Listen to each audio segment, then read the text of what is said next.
레위기 26장 42절 말씀, 마음을 집중하시고 함께 읽어보십니다. 내가 야곱과 맺은 내 언약과 이삭과 맺은 내 언약을 기억하며 아브라함과 맺은 내 언약을 기억하고 그 땅을 기억하리라. 아멘. 40일 순례 여정 가운데 오늘 5일째를 맞이했습니다.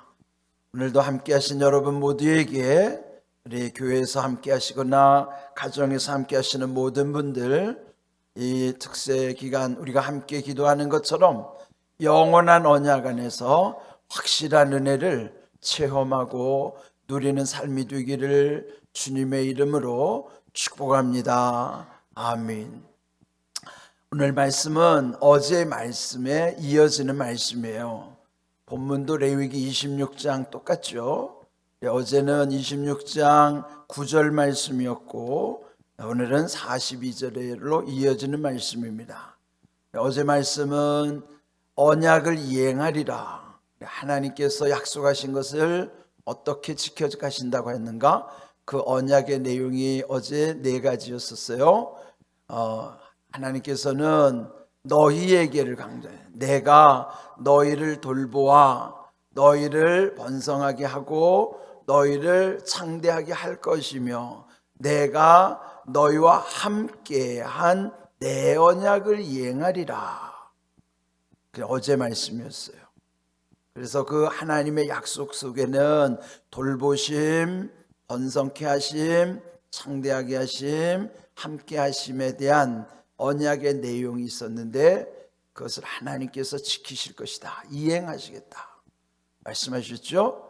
그런데 너희라고 하는 그 너희는 아무나 일컫는 너희가 아니라고 그랬어요.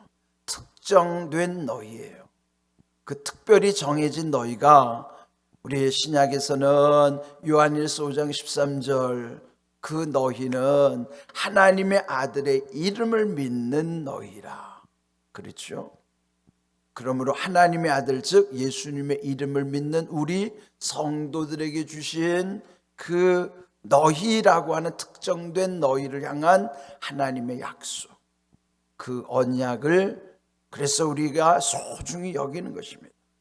오늘 42절로 이어지는 내용을 보면은요, 또 내 언약을 강조하시는, 그런데 그 내 언약의 대상이 야곱과 맺은 내 언약, 이삭과 맺은 내 언약, 아브라함과 맺은 내 언약, 그러고서 계속 이어질 말씀이 기억하며 기억하고 기억하리라.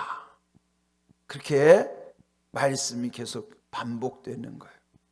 그렇다면 여기 야곱과 이삭과 아브라함은 또 어떤 관계죠? 야곱의 아버지가 이삭이고 이삭의 아버지가 아브라함이에요. 그러면 아브라함과 맺은 언약을 이삭과도 야곱과도 계속 이어가시는 거예요. 그렇게 보면 그 상황은 혈통을 통해서 세습되는 거죠. 그럴 때, 아니 세습된 약속이라면 그게 과연 나와 무슨 상관이 있을까? 또 우리와 그게 무슨 상관이 있는가? 그렇게 오해를 할 수도 있겠죠. 그래서 이제 오해를 풀어드려야 돼요. 자, 한번 자막을 볼까요? 갈라디아서 3장 29절 우리 함께 읽어봅니다. 너희가 그리스도의 것이면 곧 아브라함의 자손이요 약속대로 유업을 이을 자니라. 아멘. 이 말씀을 적은 바울 사도 자신은 순수 유대인 혈통이라고요. 그러니까 혈통으로 보자면 아브라함의 혈통을 이어받은 사람이라고. 이 바울 사도는요 이방을 다니면서 복음을 전했어요. 즉 순수 유대인 아닌 타 민족에게 복음을 전했죠. 그 갈라디아라고 하는 지역에 편지하면서 말씀을 풀어주는 거예요. 너희라고 하면 이방인들이죠. 순수 혈통 아닌 이방인들임에도 불구하고 그리스도의 것이 된다면, 즉 그리스도 안으로 온다면, 그리스도의 소유된 백성이라면, 그러면 너희도 곧 아브라함의 자손이요 아브라함에게 약속한 그 아브라함의 언약을 유업으로 이을 자다. 자, 이 말씀이 오늘 우리와 상관되는 말씀이에요. 혈통으로 보면 아브라함과 우리는 상관없어요. 아브라함의 피가 우리에겐 한 방울도 섞이지 않았다고요. 그런데 왜 우리가 이 아브라함과 하나님 맺으신 언약을 오늘 소중히 여겨야 될까? 바울 사도가 그리스도를 통해서 그 아브라함의 언약을 이어주셨기 때문이에요. 그러므로 그리스도 안에 있으면 누구든지 다 아브라함의 자손이 되는 거예요. 혈통의 아브라함 자손이 아니라 믿음의 계보 안으로 들어와서 아브라함과 아브라함의 후손으로서의 그 유업을 이어가는 것입니다. 아브라함에게 맺은 언약이 이삭과 야곱과 그 이스라엘 민족에게만 흘러가는 것이 아니라 그리스도 안에 있는 모든 자들에게는 아브라함의 자손으로서의 자격이 있는 거예요. 하나님이 아브라함과 맺으신 언약과 그 약속이, 그래서 오늘 그리스도 안에 있는 우리에게도 그 약속을 유업으로 이어주시는 거예요. 이게 놀라운 것이죠. 그래서 오늘 이 말씀을 우리 마음에서 새겨야 되는 거예요. 여기서 하나님이 강조하신 것은 하나님이 맺으신 언약을 기억하신다는 거예요. 기억하심은 이 이스라엘 백성이 그 역사를 보시면 하나님의 마음을 아프게 한 적이 얼마나 많아요. 배반하고, 그래서 떠나고, 징계를 받아서 나라를 잃어서 수천 년 방황하다가 1961년 독립하기까지 그는 엄청난 고난의 세월을 겪었어요. 그럴 때도 하나님은 그들을 징계하시기는 했어도 완전히 버리지는 않으신 거예요. 그 까닭은 아브라함과 맺은 약속을 하나님이 잊어버리지 않으시기 때문에, 기억하시기 때문에. 이게 중요한 겁니다. 하나님이 약속을 기억하시면 반드시 지키시는 거예요. 우리는 잊어버리기도 하지만 때로는 약속을 잊어버리지 않아도 알고도 약속을 어기는 경우도 있어요. 심지어는 약속을 뒤집고 배신하는 경우도 있죠. 요즘 정치권에서 일어나는 거 보세요. 정치권에 약속이 무슨 의미가 있어요?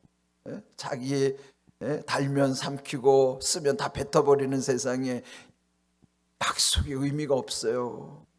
그런데 하나님은 절대로 약속을 깨지 않으세요. 그래서 그리스도 안에서 언약의 백성이 된다는 것, 우리가 예수님 안에서 하나님께서 주시는 그 약속을 이루어 가시는 것, 그것은 우리가 예뻐서도 아니에요. 다만 약속을 이행하시겠노라고, 그리고 나는 약속을 꼭 기억하고 있다는 것을 우리에게 일러주시면서 하나님은 절대로 변치 않으심을 우리에게 보여주시는 거예요. 그래서 여러분, 사람을 믿으면 안 되잖아요. 그러니까 사람 믿지 말고 믿음의 대상은 하나님이신 거예요. 사람은 믿음의 대상이 아니에요. 그냥 사람은 불쌍히 여겨야 될 대상이에요. 긍휼히 여겨야 돼요. 이따금 그런 충고들 많이 해주시죠. 사람 믿지 말라고. 사람은 믿음의 대상이 아니에요. 불쌍히 여겨야 될 대상이라고요.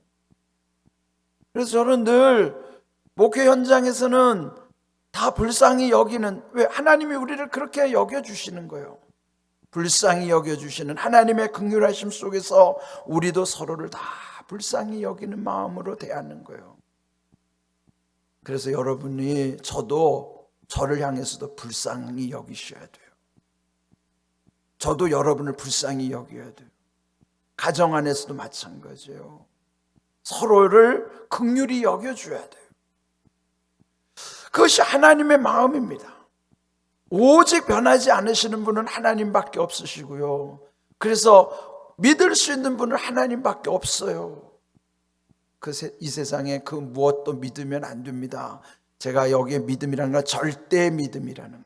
절대 믿음이라는 것은 변하지 않으시는 믿음. 그런데 사람에게는 없어요. 아무리 혈연 관계로 부부 관계든지 부자지간이든지 절대 신뢰는 없는 거예요. 그래서 우리는 긍휼히 여겨야 되는 거예요. 오직 절대 신뢰의 대상은 하나님밖에 없습니다. 오늘 해주신 말씀, 하나님이 어떤 분이신가? 9절에서는 이행하시는 하나님이시죠. 42절에서는 기억하시는 하나님. 말씀을 읽을 때 중요한 것은 그 말씀 속에 어떠한 하나님이신가를 여러분이 딱 결론이 나야 돼요. 여러분 말씀 묵상 속에서 그 말씀 속에 하나님은 어떤 하나님으로 계시해 주셨는가? 이를테면 9절에서는 이행하시는 하나님이라면 오늘 읽은 42절에서는 기억하시는 하나님. 그는 또 두 개를 다 합치면 그 하나님 어떤 하나님이에요? 약속하시는 하나님, 언약의 하나님. 언약의. 그래서 우리는 그 하나님의 은혜 안에서 모든 일을 믿음 안에서 온전히 감당하는 것입니다. 오늘 주신 말씀에 이 말씀도요, 야곱과 맺은 내 언약, 이삭과 맺은 내 언약, 아브라함과 맺은 내 언약. 그리고 오늘 우리에게는 그 언약이 여러분 자신에게 적용해야 돼요. 나와 맺은 하나님의 언약, 우리와 맺으신 하나님의 언약, 그 약속을 깊이 새기시고요. 하나님의 약속 안에 산다는 게 이렇게 중요하구나. 그 약속은 내가 한 약속도 아니에요. 하나님이 일방적으로 하신 약속이에요. 그런데 단 하나의 조건은 그리스도 안에 있으면, 그리스도 안에 있으면 아브라함의 자손이 될 뿐만 아니라 그 유업을 이어가게 하신다. 우리에게 약속은 내가 한 약속이 아니라 하나님이 일방적으로 하신 약속인데 단 조건은 하나예요. 그리스도 안에 있으면. 그래서 우리는 그리스도 안에 있으면 이 엄청난 약속을 유업으로 받아가는 놀라운 그 영원한 언약 안에서 그래서 확실한 은혜를 누리는 것입니다. 왜 영원한 언약이고 왜 확실한 은혜인가를 오늘 이 본문의 말씀 속에서 깨달으셔야 돼요. 그것은 오직 그리스도의 것이기 때문에 그리스도 안에서의 아브라함의 자손이 되게 하시고 아브라함과 약속하신 유업을 이을 자로 우리에게 이렇게 확실한 은혜를 부어주신다는 사실을 기억하십시오. 오늘 이 말씀도 함께 샤우팅 하는데요. 자, 이 말씀 두 번 끊습니다. 내가 야곱과 맺은 내 언약과 이삭과 맺은 내 언약을 기억하며 한 번 끊고요. 아브라함과 맺은 내 언약을 기억하고 그 땅을 기억하리라. 땅을 기억. 약속은 사람과 했는데 그 땅도 기억해 주시나. 레위기 26장 42절 말씀 아멘. 이렇게 우리 함께 힘차게 믿음으로 형식으로 하지 마세요. 진심으로 하세요. 그래야 그 말씀의 영이 여러분에게 호흡되는 거예요. 자, 싸울탱 준비하시고 세 번씩 합니다. 시작. 내가 야곱과 맺은 내 언약과 이삭과 맺은 내 언약을 기억하며 내가 야곱과 맺은 내 언약과 이삭과 맺은 내 언약을 기억하며 내가 야곱과 맺은 내 언약과 이삭과 맺은 내 언약을 기억하며 아브라함과 맺은 내 언약을 기억하고 아브라함과 맺은 내 언약을 기억하고 아브라함과 맺은 내 언약을 기억하고 그 땅을 기억하리라. 그 땅을 기억하리라. 그 땅을 기억하리라. 레위기 26장 42절 말씀 아멘. 말씀대로 이루어지는 은혜와 복을 누리시는 삶 되기를 주님의 이름으로 축복합니다. 아멘.